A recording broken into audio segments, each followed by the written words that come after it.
세상에는 정말로 많은 다이어트 방법들이 있습니다.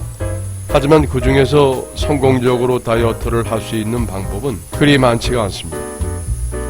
대부분의 다이어트는 요요 현상을 쉽게 불러일으키며 몸의 균형을 깨트리고 건강을 해치는 경우까지 생기게 됩니다. 올바른 다이어트를 하려면 먼저 현재 자신의 체형과 왜 살이 찌게 되었는지 등 건강 상태에 대해 정확히 알아야 합니다. 많이 먹어서 살이 찌게 된 것이라면 식단 조절을 하며 운동하는 것이 맞는 것이고, 먹는 것은 별로 없는데 스트레스나 만성 피로 등 컨디션에 따른 부정현상 등으로 인해 체중 변화가 있을 경우에는 생활환경 개선을 통해 컨디션 조절에 도움이 되는 방법을 찾아 관리하는 것이 좋을 것입니다. 먼저 필수 영양소와 몸에 필요한 비타민을 흡수해 주는 것이 좋습니다.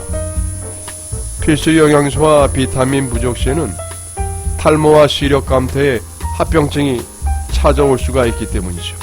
단백질은 우리 몸이 생활하는데 꼭 필요한 에너지원이 됩니다. 단백질이 부족할 땐 뼈에 문제가 생겨 관절과 근육에 이상이 생길 수 있어 다이어트 시에 절대로 빠질 수 없는 필수 영양소입니다. 운동을 하지 않고 무조건 굶거나 한 가지 음식만 먹어서 다이어트를 하는 것은 건강에 좋지 않습니다.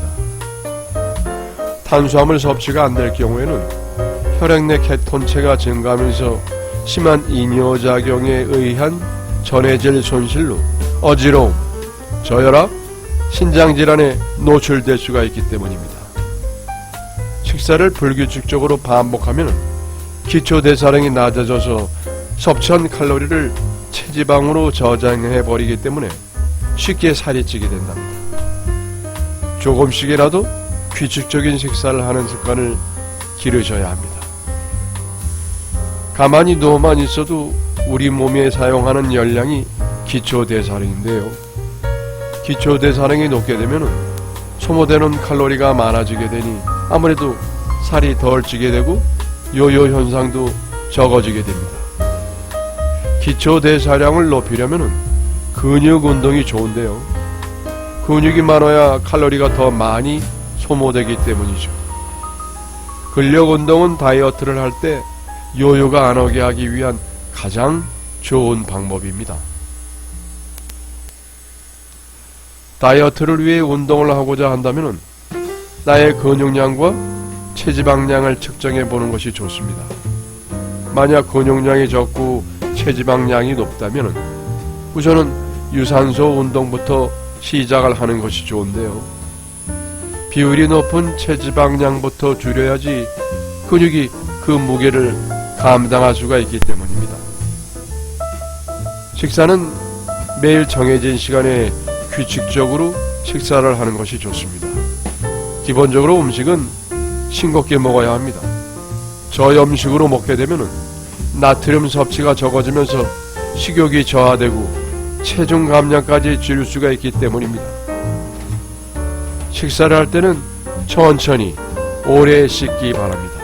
식사를 급하게 하게 되면 소화불량을 일으킬 뿐만 아니라 혈당이 급하게 치솟고 내려가게 됩니다. 혈당이 급하게 내려가면 그만큼 포만감이 오래 갈 수가 없게 되겠죠. 식사 시간을 20분 이상 먹을 수 있도록 천천히 꼭꼭 씹어 드시면 포만감이 들어 밥을 적게 먹게 될 것입니다. 어떤 분들은 다이어트를 할 때 물도 마시면 안 된다 라고 말씀하시는 분들이 가끔 있는데, 물은 많이 마시면 마실수록 정말 살 빼는 데는 많은 도움이 된답니다. 하루 2리터에서 3리터 정도 드시면 진짜 효과를 볼 것입니다. 흔히들 다이어트를 열심히 1, 2주간 잘 이어가다가 폭식 한 번에 포기하는 경우가 상당히 많습니다. 다이어트는 급하지 않게 천천히 장기간을 두고 꾸준히 하는 게 답입니다.